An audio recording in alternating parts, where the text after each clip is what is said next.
Hello friends, Spacey Ghost back from the void. So when I was looking for a new game to take over not only Amnesia, because I actually finished that, but also Dream Daddy, because shit happened, I was just looking for whatever my computer could run, and then I remembered this game. This is my very first visual novel that I've ever played. I played this when I was like 15, 16, and it holds a special place in my heart. It's probably gonna be super long. I've actually never finished it. Like, I completed a good ending with Hanako, and then I did either a bad ending or like a neutral ending with the blonde one. But oh, and I started the deaf chick. I started her route, but I never completed it yet. Oh yeah, and I got a bad ending with Rin, because it's really easy to get a bad ending with Rin. So maybe I played more of this game than I remember, but either way, I didn't finish it completely. So that's what we're gonna do now. I'm not going to explain the premise of this, because it's kind of interesting, although those who have heard of it probably already know. It's kind of infamous for that, I guess. Either way, I don't know what girl I should romance. Like, seriously, if you've played this before or whatever, like, tell me which girl to romance, because my heart always goes to Hanako. I don't know. We're probably gonna figure that out in a future video, because this is probably just gonna be the intro. But I've rambled long enough. Let's get into this. Start! Ooh, winter vibes. Already. A light breeze causes the naked branches overhead to rattle like wooden wind chimes. This is a popular retreat for couples in the summer. The deciduous trees provide a beautiful green canopy, far out of sight of teachers and fellow students. But now in late winter, it feels like I'm standing under a pile of kindling. I breathe into my cupped hands and rub them together furiously to prevent them from numbing in this cold. Just how long am I expected to wait out here anyway? I'm sure the note said 4 o'clock p.m. Specifically, not a.m. Ah yes, the note slipped between the pages of my math book while I wasn't looking. As far as cliches go, I'm more of a fan of the letter in the locker, but at least this way it shows a bit of initiative. As I ponder the meaning of the note, the snowfall gradually thickens. The snowflakes silently falling in the white painted sky are the only sign of time passing in this stagnant world. You know, if I were still in high school, or if I were in college, and I wanted to send a boy or a girl a note or whatever, I wouldn't do it in the middle of fucking winter. Like, look at this. It's freezing. He's freezing. We're all freezing. I would do it, like, in some secluded, heated part of the school. Not out here. Like, jeez. What are we, dating a snowman? Their slow descent upon the frozen forest makes it seem like time has slowed to a crawl. The rustling of dry snow underfoot startles me, interrupting the quiet mood. Someone is approaching me from behind. Hi, Hiseo, you came. A hesitating, barely audible question. No shit, I'm freezing, get me out of here. However, I recognize the owner of that dainty voice instantly. I feel my heart skip a beat. It is a voice I've listened to hundreds of times, but never more than an eavesdropper to a conversation. I turn to face this voice, the voice of my dreams, and my heart begins to race. Oh, the fleeting moments of true love. Ah, there we are. Yeah, that's us right there. And this bitch. You'll see why she's a bitch in a second. Awanko. I got a note telling me to wait here. Was it yours? Damn it, I spent all afternoon trying to come up with a good line, and that was the result? Pathetic. Yes, I asked a friend to give you that note. I'm so glad you got it. A shy, joyous smile that makes me so tense I couldn't move a single muscle, even if I tried. Also probably because we're frozen.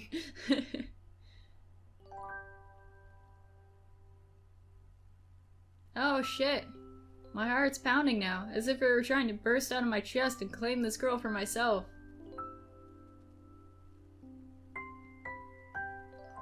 So, here we are, out in the cold.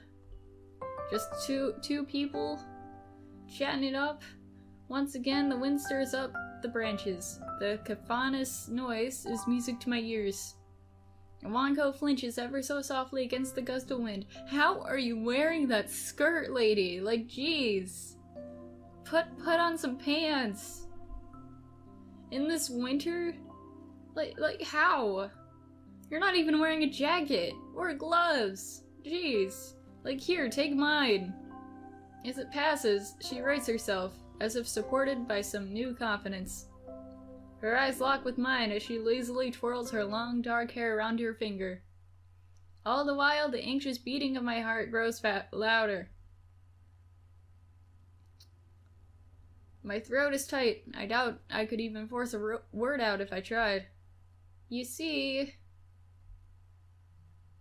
I wanted to know... You know, this would be a perfect way to break up with someone. And if you'd go out with me...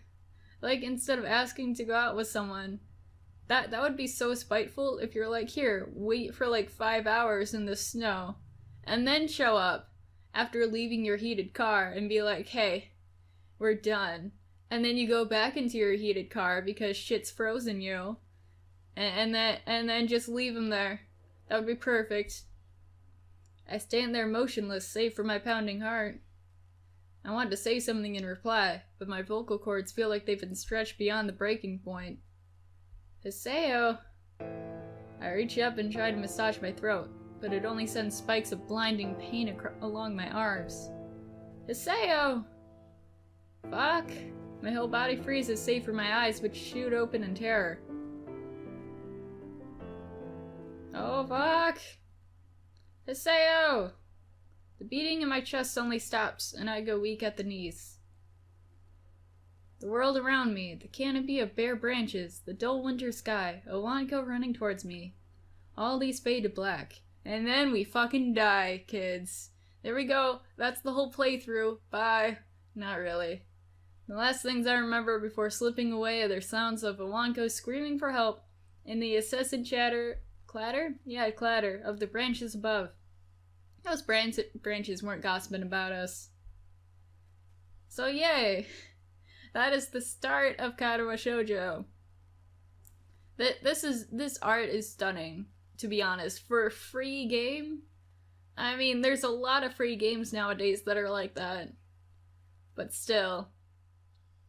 What I'm really surprised though is that I don't think the studio has done anything else.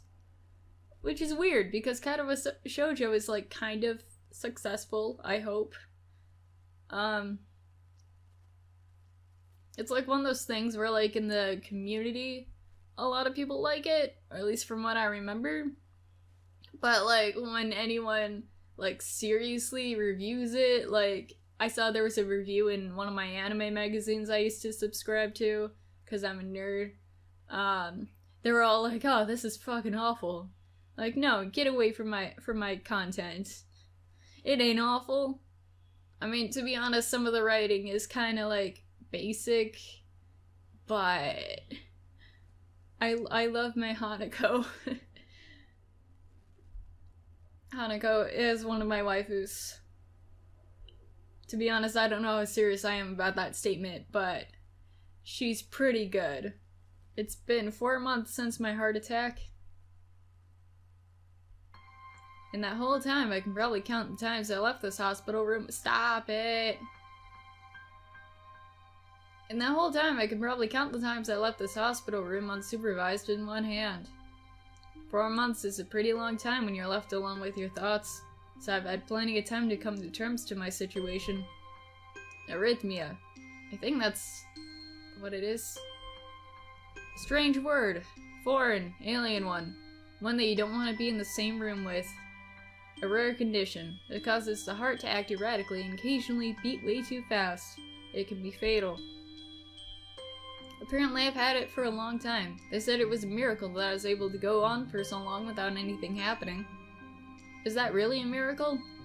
I guess it was supposed to make me feel better, more appreciative of my life. It really didn't do anything to cheer me up. My parents I think, were hit harder by the news than I was. They practically had 2 hemorrhages apiece. I had already had a full day by then to digest everything. To them, it was all fresh. They were even willing to sell our house in order to pay for a cure. Of course, there isn't a cure. Because of the late discovery of this condition, I've had to stay at the hospital to recuperate from the treatments. When I was first admitted, it felt as if I was missed. For about a week, my room in the ward was full of flowers, balloons, and cards. But the visitors soon dwindled. Jeez. And all the get-well gifts began trickling down to nothing shortly after. See, this is where you start to figure out who your true friends are. Because I remember when I moved for the first time, everyone was like hella sad about it, and made cards, and then like, I only left for a year, and then I came back to the same school, and I was like, hey, what's up everybody? And people were like, who the fuck are you?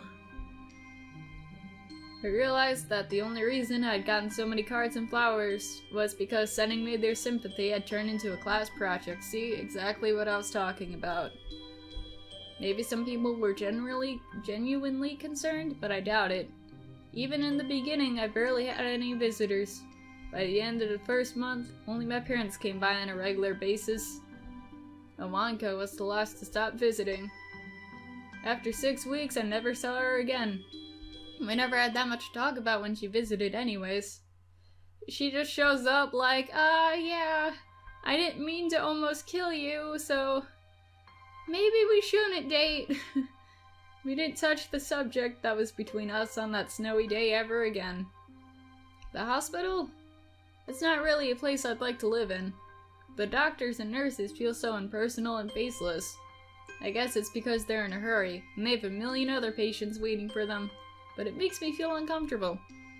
For the first month or so, I asked the head cardiologist every time I saw him for a rough estimate of when I'd be able to leave.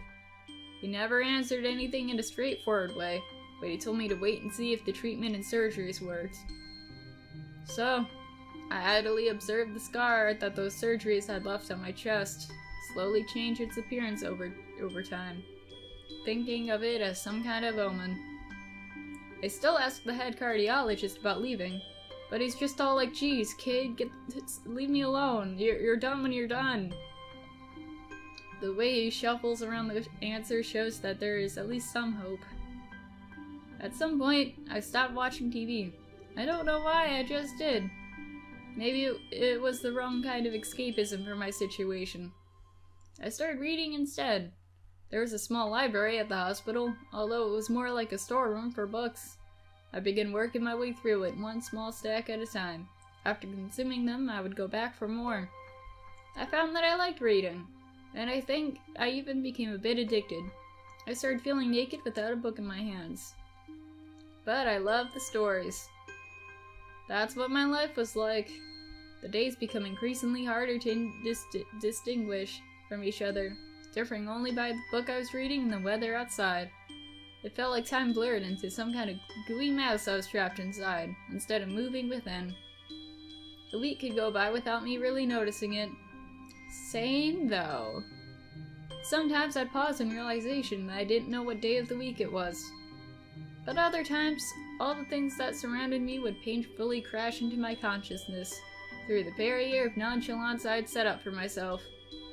The pages of my book would start to feel sharp and burning hot, and the heaviness of my chest would become so hard to bear that I had to put the book aside and just lay down for a while, looking at the ceiling as if I was gonna cry.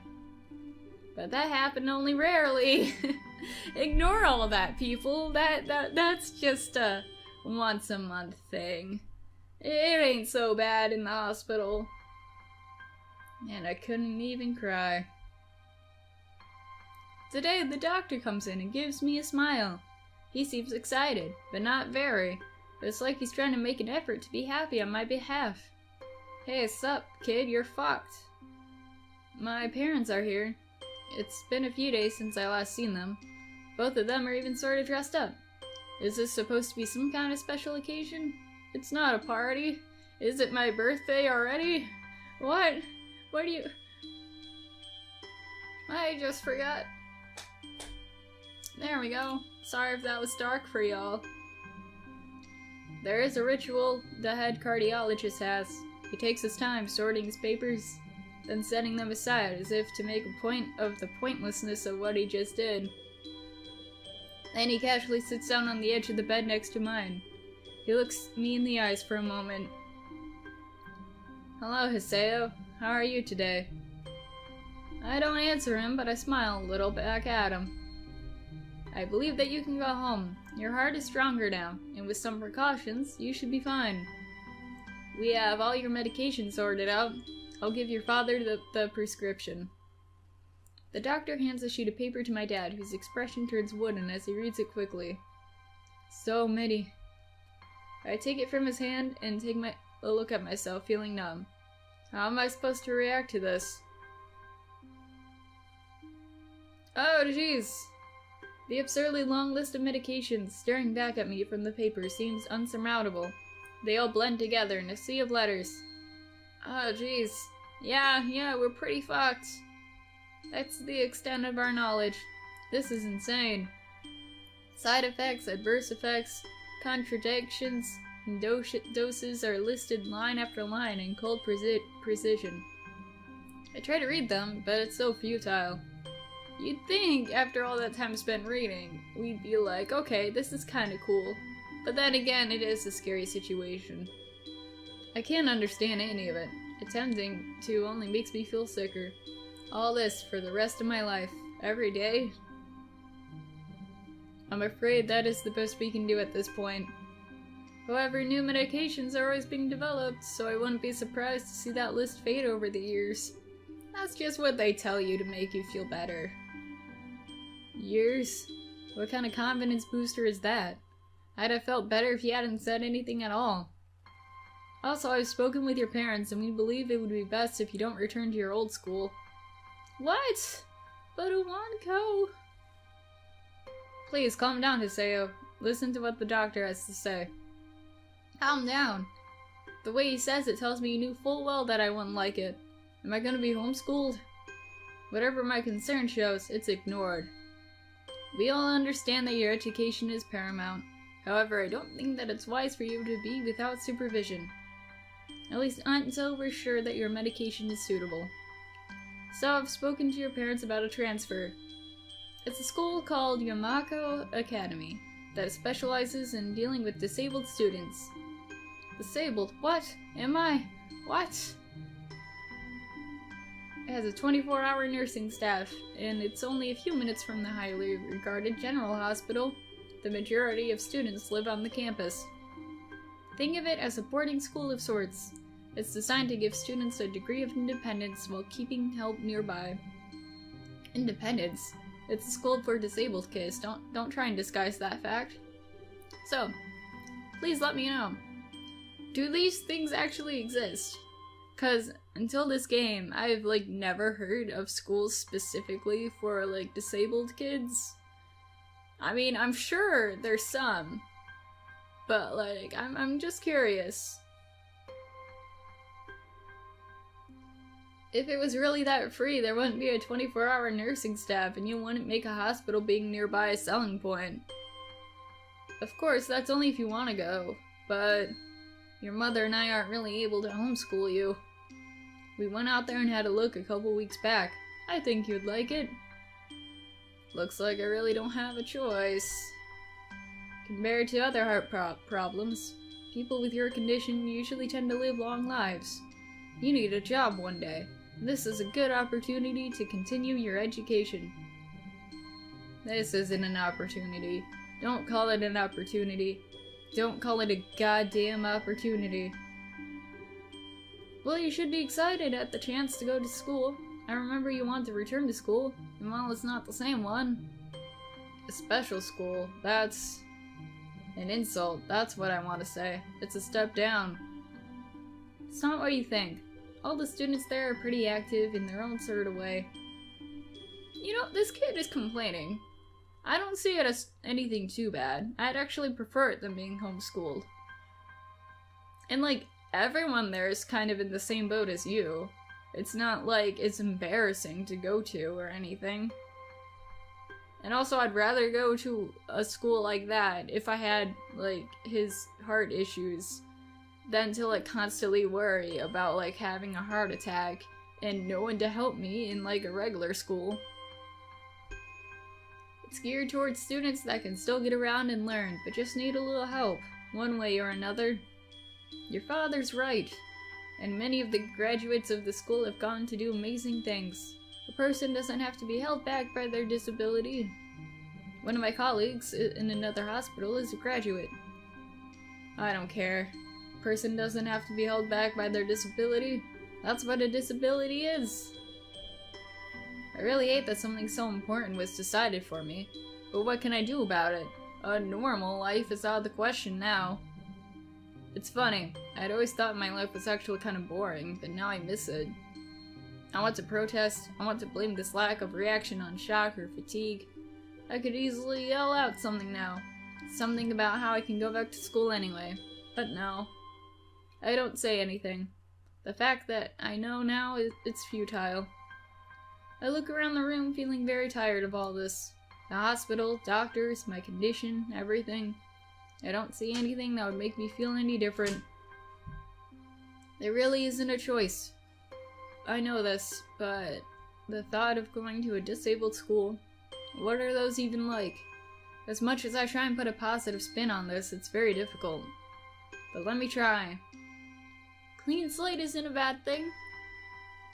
That is all I can think of to get me through this. At least I still have something. Even if it is a special school, it's something. It's a fresh start, and my life isn't over. It would be a mistake to just resign myself to thinking that. At the very least, I'll try and see what my new life will look like. Making our way through improvement. Hey! There we are! Act 1, Life Expectancy.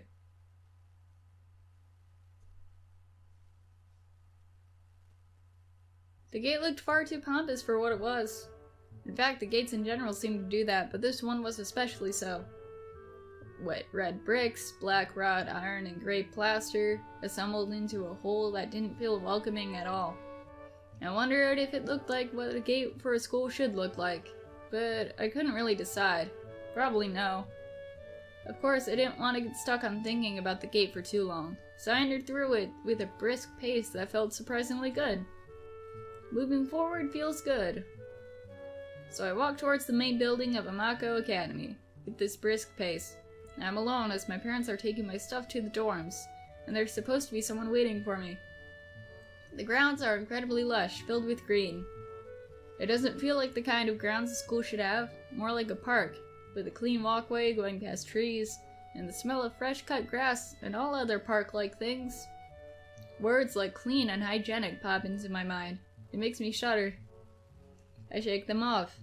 Stay open-minded now. This is your new life. You have to take it as it comes. New life, new choices, new us. New not dying us. That's what I tell myself. A few big buildings loom behind the leafy canopies. Too big and too many for just school. Everything seems off. It's different from what I thought I knew about schools. It's an uncanny valley. Even though I was told this is my new school, in the back of my head it doesn't feel like one. I wonder if the feeling is real or caused by my expectations of a school for the disabled. Speaking of that, I don't see anyone else here. It's kind of eerie. Makes me wish there was somebody here so I could anchor myself to something tangible, instead of having this feeling that I stepped into another dimension. The trees hum with the wind and the green hues flashing all around me catch my attention. Makes me think about hospitals again. How they say that the operating rooms are painted green because green is a calming color. So why am I feeling so anxious despite all this greenery? That's... Only after I stand in front of the haughty main building, I surprise myself by realizing why the gate bothered me. It was the last chance I had to turn back. Even if I had no life I could return to. But still, after entering, there was absolutely no way I could go back anymore. Feeling nervous with this realization set in my head, I opened the front door. Sup, bitches? Guess who's here? New guy is here. A tall man with bad posture notices me as I enter. We're the only two people in the lobby, so it's only logical. Oh, this guy! I forgot all about this guy. You must be... Niki...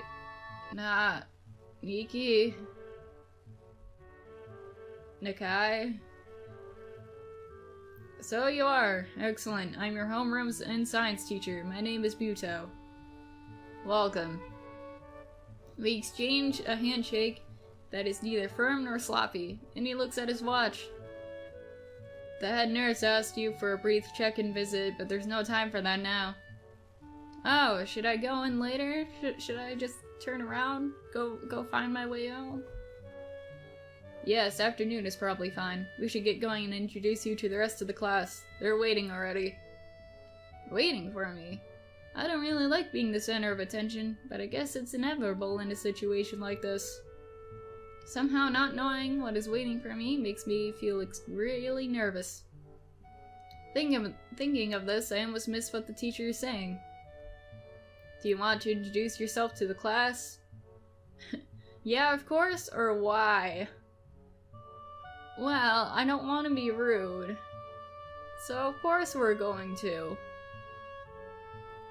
Yeah, sure, I mean, isn't that normal? Of course, but not everyone likes to be at the center of attention. I'm probably one of those people, but I guess I should be the one to give the first impression of myself. Right, but it's no problem. Let's go then. My heart is pounding in my chest, and it keeps me thinking about my condition as I follow the teacher up the stairs. The third floor down the third floor corridor is marked as the classroom for class 3-3. Yeah, I would imagine the third door in the third floor would be class 3-3. Mito opens the door and enters. Good morning, everyone. Sorry I'm late again. Hesitate for a split second at the door, freezing on the spot. Ah, get a grip. This is a big step, I know that. But there isn't any point to worrying so much about it, at least not this soon. Hey, there's all the kids. I follow the teacher into the classroom and look around, partially so I won't have to meet the curious gazes of my new students. Not to spoil things, but I really wish we got to see more of, like, these students. And now that I think about it, that dude looks a lot like a male Haruhi. Or is it Haruhi? Yeah, it's Haruhi. It's pretty spacious. The ceiling is unusually high and there's lots of space left over around and in between the desks. An entire wall taken up by blackboards, and the high old-fashioned windows only make it seem larger. The students' desks are just standard wooden desks with a shelf underneath for books, and the wooden chairs with metal frames. Simple and efficient. I stop walking in front of the classroom and face the other students. They all look normal, like students in any other school. But then why would they be here? They're probably like me, and have something wrong with them. Only it's not immediately obvious. And then I notice one of the girls seems to be missing the thumb on her right hand. It's a little jarring. Despite that, oh my god, what is going on in the back? Why? I tune out the teacher's speech halfway through as he introduces the class. Oh my god, that guy in the front looks like Miles Edgeworth. What are you doing here? You don't belong here. I notice a flash of dark hair and I see someone who's looking at me. A girl with really long straight hair that is pretty eye-catching. As she sees me looking back at her, she covers her face with her hands as if it'll make her invisible. There's one boy with a cane leaning against the lockers at the rear of the class. It's weird seeing someone so young with a cane. Another girl seems to be making some kind of weird hand motions. Sign language. She peers at me over the rims of her glasses, then goes back to whatever she's doing. She's kinda cute. So is the cheer-looking girl with pink hair sitting next to her. She's kinda hard to miss. I don't know how I didn't notice her in the moment I walked in. Please welcome our newest classmate. He claps his hands, and so does everyone else, except that one girl in the first row who has only one hand. I cringe a little, but hide it by bowing and thanks for the applause I did not deserve. The collective silence tells me I should open my mouth now. So I'm, Hiseo Nakai. How do you do, fellow students? And after that, my hobbies are reading and soccer. Hope I get along well with everyone even though I'm a new student. And after that, I'm being so boring. This is exactly like every self-introduction ever. I should say something more exciting. I almost died because of a girlfriend. I end up saying nothing and the teacher picks up from there. Everyone seems to be satisfied, even with the little I said, though. A few girls are whispering to each other, throwing glances at me. It could have gone worse. Dots. I listen to the teacher as he drones about getting along while letting my gaze sweep across the room. Everyone seems to be listening to him intently when he's done. They clap their hands again, which feels like a weird thing to do. The first row girl claps in this round, with her hand against her other wrist that ends in a bandaged stump. It makes me feel kinda bad. We're going to be doing some group work today. I'll give you a chance to talk with everyone. Is that okay with you? Yeah, it's fine with me. That's good. You can work with Hakamichi. She's the class representative. She can explain everything you want to know. And who else would be able to do that better, right? How could I know? I just got here, jeez. The teacher passes out the day's assignments and announces that we'll be working in groups of 3. Hits me that I don't know who Hakamichi is. Slow. The teacher seems to catch my helpless expression. Yeah, I don't know shit, teach. Alright, Hakamichi's right there. Shizune Hakamichi. Oh, hi! I forgot that was your name. As he calls out her name, the cute, bubbly-looking girl with bright pink hair and gold eyes waves her hand at me. I take a seat next to her by the window. Hi, I guess you're Hakamichi, right? Nice to meet you. Ha ha ha ha! What? I'm caught off guard by her laughter. It's nice to meet you too, but... I'm not Hakamichi, I'm Misha. This is Hakamichi. Su-chan? What? I don't know. Giggling, Misha points to the girl next to her, the one I saw using sign language before. Looks like she's been staring at me this whole time. She nods once nonchalantly to show that she acknowledges my presence, but only barely. She has short yet carefully, neatly brushed hair, a pair of oval-shaped glasses balanced on the tip of her dainty nose, and dark blue eyes that seem to alternate every few seconds between analytical and slightly bored. It's nice to meet you two. Dots. She immediately looks at Misha, who smiles and makes a few quick gestures with her hands. Hakamichi nods and makes a few gestures of her own. I start to wonder if the teacher was messing with me, saying things like, oh, you'll be able to talk to people, and who better to explain things to you. I can see you're a little confused, right? But I understand why you would think it was Sachan. Sachan is deaf, so I'm the person who translates things back and forth for her. I'm like an interpreter. She says it's nice to meet you too.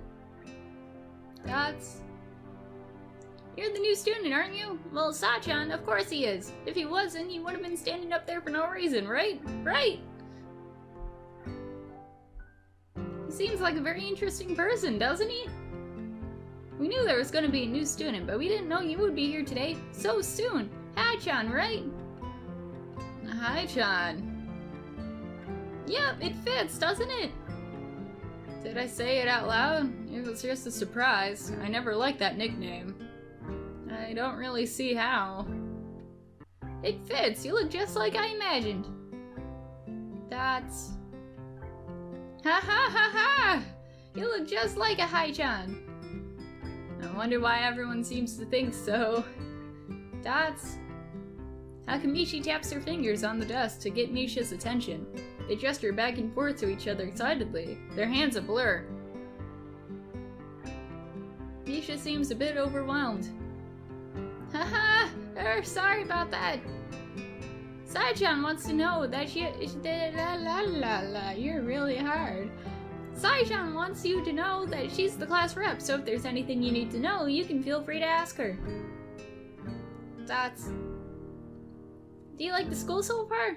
We can show you around a little if you haven't had time to walk around and familiarize yourself with it. Misha stumbles with a hard word a bit, making it stick out in her otherwise fluid translation. Thanks, that would be pretty helpful. Yeah, I just kinda came straight to class today. Like, no explanation, no nothing. Just here you go. Here's your classmates. Dots. Ah-ha-ha-ha! That's no good. You should always try and learn as much as you can about where you're going before you go there. Not just with school, either. Always, even if it's a trip to the convenience store. Ready, Sai-chan? Ha-ha-ha-ha! Learn about where you're going. I guess I didn't bother to do that like a sane person, or I just didn't care enough to do so. I didn't look forward to this even if I committed myself to go along with it half-assedly, but anyway. I don't say anything, and Misha signs something that ends with a shrug. What was that? It seems like it was about me. You guys talking shit? I know I'm the new guy, but seriously. I feel like slumping over in my seat. Both of them are smiling, but that shrug hit me unexpectedly deeply. You look down, are you okay?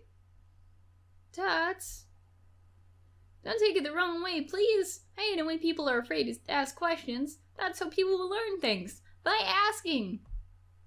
Asking for help is perfectly normal. As much as needed help. Stop looking like you just failed a test. Wah-ha-ha-ha! Alright. Dots. Ah, and another thing, you don't have to call Sai-chan something so formal like Hakamichi, your class rep, all the time. Just call her Sai-chan. Dots. Aha, okay, maybe that's too casual. Maybe Sashune would be more appropriate. Dots. Yep, Sashune is fine. Okay, that'll be a lot easier for me. I feel a lot more at ease. Both of them seem so friendly, and yet I feel like an idiot for being so apprehensive earlier. Especially about Shizune, who I assume would be all business. Well, she still seems like that. Just less so, I guess. Dots! Huh, alright, we haven't even touched the assignment. We should start work now, or Sai-chan will get mad. The assignment is also kinda long, so we should start now if we want to finish it before the end of class. Wah-ha-ha!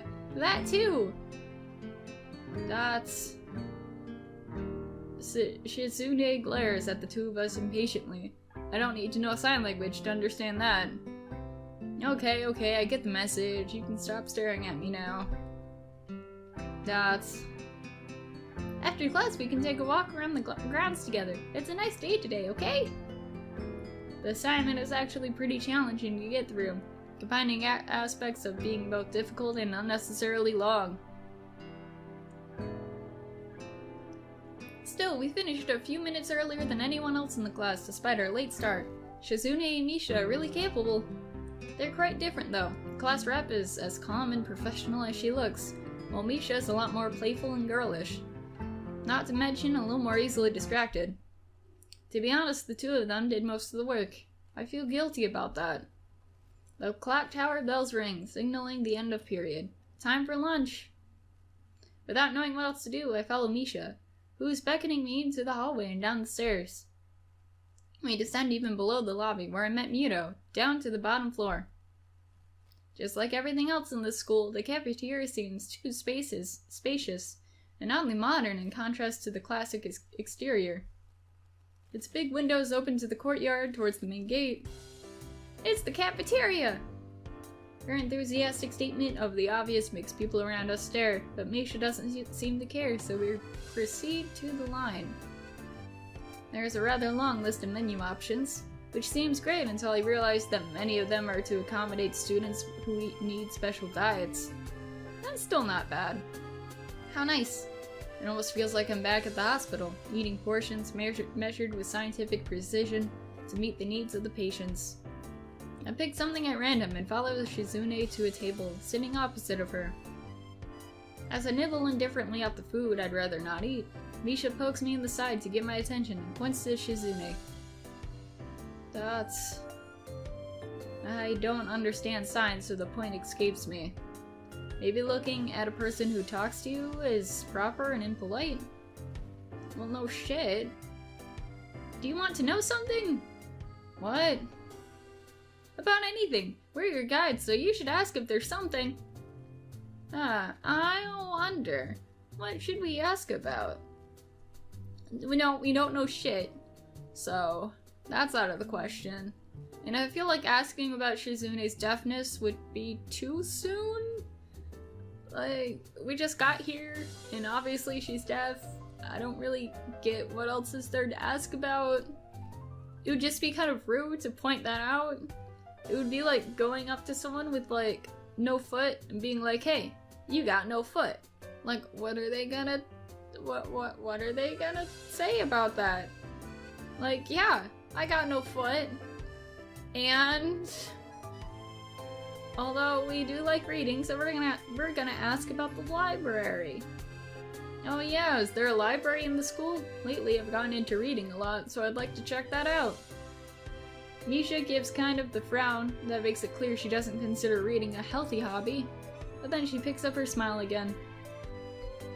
There is! It's on the second floor and we can show it to you sometime.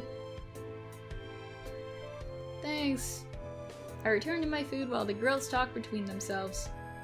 Misha and Shizune sign back and forth very animatedly, throwing sideways glances at me, but Misha refrains from translating. Maybe they're talking about secret girl stuff or something. Dots. I quickly notice the conversation and sign is not enough to fill the silence. We arrive in the classroom early, but we're not the first. Hanako! Dark-haired girl I noticed before is slumped over at her desk in the last row. Gasp! She jumps a little when Misha crashes into the room with the elegance of a rhino. She shrinks deeper in her seat. I can feel her tension all the way from here, as if she were slowly turning into stone just from our presence. God damn it, Misha. Scaring her away like a delicate little butterfly she is. Misha and Shizune either don't notice or don't mind it, as they walk directly past her to their seats and begin to converse. No! Come back, Hanako! I'm left wondering about her, even when the classroom slowly fills with other students and finally the teacher. Getting into the rhythm of school feels strange. It's as if my brain remembers how this is done, but my body doesn't. Towards the end of the class, I start yawning and counting the minutes left. I shouldn't be this tired on my first day of school. Maybe it's the long time I spent in the hospital that made me like this. I'm even feeling physically weak and lifeless. Before long, the final bell rings. School is finally over for the day. Beside me, Misha and Shizune are having a short conversation. After a bit of deliberation, Misha turns to me. Unfortunately, we can't stay and show you around today, Yae-chan. We've got to hurry already, since there's a lot of work for us to do. You'll find your way around here, I'm sure of it. Oh, wait. The teacher said I have to see the nurse. Where do I have to go? Is that so? We can at least show you that much. Come on, the nurses have their own building, so we have to go outside. We join the flow of students making their way down the stairwell and outside, with the girls pointing out other senior classrooms in the same hallway as ours. When we get outside, the girls make their way to a smaller building right next to the school. It's built in the same style, so it looks like it's actually part of the main building. This is the auxiliary building here. There's a lot of official and important stuff inside, like the Yamako Foundation office and all the nurses' office. They even have a swimming pool. How is that official? Don't be silly, Hai-chan. It's for physical therapy, of course. Anyway, all the nursing staff facilities are in there too. The head nurse's office is on the first floor. You'll be fine from there, right? We'll be going then. See you tomorrow. Bye. Yeah, thanks. Bye. Whole building for stuff that has nothing to do with actual education. I guess it's necessary for a place like this. Okay. So, I think that's enough for right now. Thank you guys for watching this. Please, let me know if there's anyone specific you want me to romance yet. I know we've only met 3 of the characters, I think. Cause there's Shizune, Hanako, and then there's the blind one. I don't want to say too much to give any away. I think there's like 3 more girls we can romance. And technically a guy. And technically we could romance Misha, I'm pretty sure. But that's like a secret within one of the routes. So anyways, let me know which girl you want me to romance so far. I'm probably gonna automatically go towards Hanako. But we'll see what happens. And I'll see you guys sometime in the future. Bye!